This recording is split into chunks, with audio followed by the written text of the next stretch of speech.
O mundo passa por uma crise profunda desde 2008.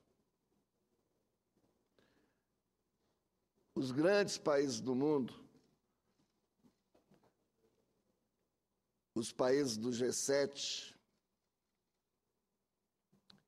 à exceção da China, todos passaram por uma crise violenta. O berço do capitalismo mundial hoje, os Estados Unidos da América, chegou a estatizar empresas privadas para garantir que a quebradeira fosse menor. Desde 2008, o mundo vem passando por uma crise difícil. Vejamos agora o que está acontecendo na Grécia, o que está acontecendo em Portugal, o que está acontecendo na Espanha e em outros países. No próprios Estados Unidos, que tinha previsto um crescimento de 3,1%, teve o crescimento rebaixado para 2,5% pelo Banco Mundial, pelo FMI, na verdade, e o próprio governo já chega a dizer um crescimento de apenas 1,7%. Em anos anteriores tiveram crescimento menor ou nenhum crescimento. E hoje é reconhecido que aqui no Brasil nós estamos passando por uma crise que exige os seus ajustes. Mas a maior crise que nós vivemos hoje aqui não é a crise econômica. É a crise do desespero dos partidos de oposição, do medo de que se chegar a 2018, eles vão perder novamente a eleição. E vem aqui senadores da oposição muito hábeis, tenho que reconhecer, falar da quebradeira, falar da roubalheira. Eu quero lembrar alguns episódios do governo desses senadores. A máfia dos fiscais em São Paulo, o rombo das ambulâncias, o rombo da Sudam, o rombo do Banco Marca de 1,8 bilhões, o rombo do Banestado de 42 bilhões, o rombo dos vampiros de 2,4 bilhões, o mensalão do DEM de 4 bilhões, o mensalão mineiro também de alguns bilhões, e falar do escândalo do Trenzalão em São Paulo, que o Ministério Público diz que o desvio chega a 30% de superfaturamento e de desvio dos recursos para construir o metrô. Eu não quero fugir da responsabilidade que esse governo, do qual eu faço parte, porque sou do partido da presidenta e porque estou senador aqui pelo Partido dos Trabalhadores, de que tem dificuldades e que erros foram cometidos por algumas pessoas. Mas eu também não posso aceitar que aqueles que sucatearam o Brasil, que arrombaram o Brasil, que entregou a Vale do Rio Doce por 3,8 bilhões, uma riqueza do povo brasileiro que valia, na época, 98 bilhões, foi dada de graça para alguns amigos. Dos benefícios do vazamento de informação privilegiada por ocasião do PROER, para beneficiar amigos. As privatizações, a privataria tucana, que é rombos e mais rombos em relação à privatização. Então, com todo respeito que a gente precisa ter o povo brasileiro, a gente precisa parar de mentir. Esses senadores da oposição responsáveis por quebradeira no país, quando o presidente Lula assumiu o governo, a inflação era de 12,7%. O dólar estava batendo na casa dos R$4. O risco Brasil era acima de 3.000 pontos. As reservas cambiais eram praticamente nulas. Então, brasileiras e brasileiros, tem uma grande questão em jogo. Não é tirar uma presidente da República, é estraçalhar a economia brasileira, que não está estraçalhada, é mentira, para poder favorecer interesses internacionais que não são os interesses nacionais. A quem interessa que a integração latino-americana não seja feita? Fortalecimento de um polo econômico no mundo, principalmente na América do Sul. A quem interessa que os BRICS não se consolide, que não consolide o banco do BRICS? Não é o Brasil. Mas trabalhar para a derrota do Brasil, para quebrar o Brasil, é trabalhar pelo fim da integração latino-americana, porque essas pessoas defendiam a ALCA, não era a Unasul, não era o Mercosul. E a ALCA era contra os interesses nacionais. O fortalecimento de um novo polo econômico no mundo, a partir desse grupo de países chamado BRICS, que certamente passará a receber outros associados, contrapõe a interesses da América do Norte. E é preciso inviabilizar o Brasil. E esses que vêm aqui alardear o caos estão a serviço do capital internacional, a serviço dos interesses que não são nacionais. Não venha me falar aqui de roubalheira, porque são favorecidos pela roubalheira nesse país há muitos anos. No governo que governaram, compraram a reeleição.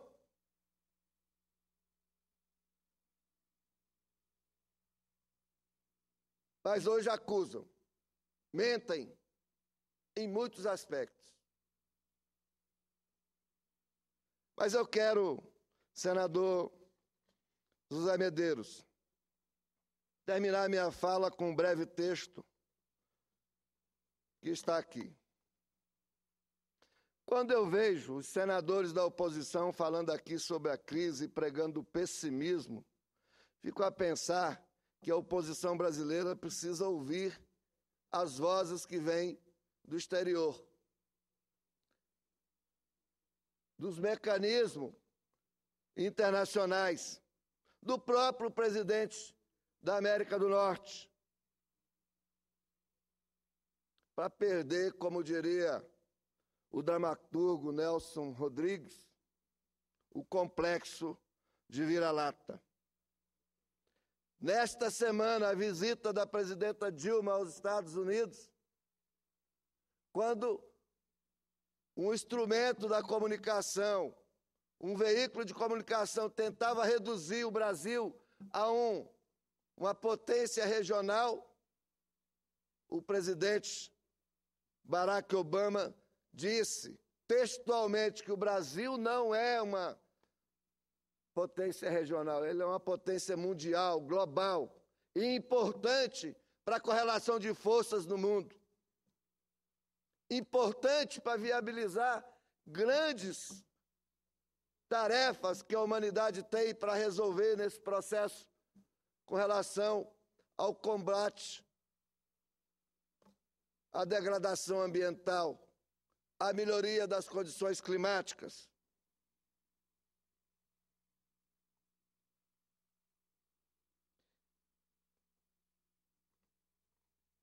Estranha-me algumas coisas. É uma coisa que meu pai me ensinou, que macaco, quando quer procurar o rabo dos outros, colocar rabo em outros, ele senta no próprio rabo, esconde, para poder dizer que o outro tem. Tem gente, tem pessoas que pegam os seus defeitos, as suas incompetências e quer transferir para as outras. É isso que eu vejo muitas vezes aqui no Senado, por parte de alguns senadores da oposição. Nós temos aqui senadores da oposição de qualidade, como o senador Zé Medeiros, que vem aqui trazer uma crítica à questão da regulação fundiária, com a qual eu partilho, está devagar. Sabe-se nesse momento que já se construiu um mecanismo para melhorar essa situação, mas é muito lenta a questão da regularização fundiária. E nós temos debatido isso no âmbito da Comissão de Agricultura, como tem debatido com o governo esta questão. Senadores como Cristóvão Buarque, que faz a ponderação, muitas vezes aqui equilibrada, ou todas as vezes equilibrada, mas outros que não têm histórico de seriedade, de comprometimento com o país e com o povo brasileiro, vem aqui mentir para o povo brasileiro textualmente, praticamente todos os dias. A diferença do governo da presidenta Dilma para o mundo está explícita agora na ida aos Estados Unidos. E só para fazer um comparativo, eu quero lembrar aqui uma passagem do governo do PSDB, quando o Fernando Henrique era presidente, numa reunião que aconteceu, em que ele, com o nhenhenhen dele, pediu para os países desenvolvidos ver se criasse um sistema, algo parecido com a CPMS, para poder socorrer o Brasil por causa da evasão de capitais. Sofreu uma bronca tremenda do presidente Bill Clinton naquela época, dizendo que ele precisava era organizar o governo, dizendo que ele precisava era trabalhar melhor, ter uma governança melhor, porque o país tinha potencialidade e podia resolver seus problemas. Não é isso que a presidenta Dilma ouviu agora, pelo contrário, ela recebeu um voto de confiança porque tem competência e tem um governo preparado para isso, para superar as dificuldades do momento que nós estamos vivendo. Que é uma crise mundial, não é uma crise localizada aqui. E nós não estamos falando de uma crise de um país irmão como a Argentina, de 40 milhões de habitantes, que quando foi a crise da Argentina, o Brasil aqui foi praticamente derrotado. Nós estamos falando de uma crise séria mundial, a segunda crise da contemporaneidade, talvez a maior inclusive que a de 1929. Mas nós temos confiança nesse governo.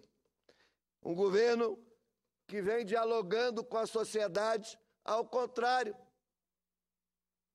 O governo passado recebia os prefeitos aqui, era com cachorro, cavalo e polícia. O governo atual recebe os prefeitos aqui na capital da República com todos os seus ministros à disposição para discutir os problemas. Esse é o governo do diálogo. Por fim, tem a questão da avaliação da pesquisa.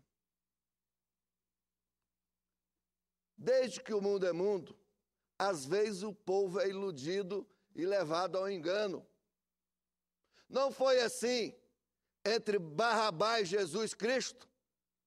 Pilatos submeteu ao povo, que induzido pelos os judeus o califado lá, os Caifás, o Caifás e seu sinédrio, iludiu o povo, Cristo foi crucificado e um criminoso foi libertado. Então, a opinião pública, muitas vezes, é conduzida e induzida ao erro. Isso desde que o mundo é mundo. E não está aqui para dizer que esse governo não errou, esse governo tem erros. Só não erra quem não faz nada, só erra uma vez porque não fez. Mas quem está trabalhando está exposto ao erro. Então, com toda a sinceridade, eu acredito no Brasil, eu acredito no povo brasileiro, eu acredito nesse governo como caminho de saída para esse momento de dificuldade. Sabe por quê? Porque o Brasil está no curso de construir a emancipação do povo brasileiro. O ódio que tem contra o PT, contra o governo do PT, tem um dado simples. Hoje o filho do vaqueiro estuda na mesma universidade, senador Zé Medeiros, que o filho do fazendeiro. Hoje, o filho do operário estuda na mesma universidade do que do filho do dono da fábrica, vai para as universidades do mundo, as melhores do mundo, estudar junto com os filhos dos grandes industriais, dos grandes fazendeiros, dos grandes financistas, porque esse governo tem investido na educação. Agora não se corrige o crime cometido durante mais de 500 anos contra o povo brasileiro, da exclusão, da exploração, da enganação, em apenas 12 anos. É um processo. E um processo que esse governo vem conduzindo no rumo de reparar os erros com os afrodescendentes, reparar os erros com os pobres, cometidos por uma elite gananciosa, por uma elite perversa, que sempre trabalhou por seus interesses mesquinhos e não pelos interesses do povo brasileiro. Estão sediosos para voltar ao governo, para continuar explorando o povo, para continuar enganando o povo. Mas certamente o povo, com a sua sabedoria, e com o andar desse processo, dos ajustes, com as iniciativas tomadas pelo governo, essa situação vai ser superada e aqueles que sempre exploraram o povo, levavam o povo ao sacrifício, que impediam o povo brasileiro de buscar sua emancipação, não retornará a assumir o governo, porque não está preparado para governar com inclusão social, com solidariedade e com o desenvolvimento. Sempre estiveram preparados para governar o Brasil com o crescimento, a concentração de renda, o aumento da riqueza de alguns e o empobrecimento da maioria. Ao contrário do governo do qual eu defendo, vem fazendo nesses 12 anos. Eu tenho lido jornais, tenho lido revistas, tenho lido os sites e tenho lido muitas informações que chegam do exterior e aqui de dentro. E eu não tenho motivo para estar desesperado, não tenho motivo para temer e só tenho motivo para continuar acreditando, para continuar trabalhando para que o Brasil continue trilhando o rumo do desenvolvimento com a inclusão social e com o crescimento e a distribuição da renda. Muito obrigado, presidente.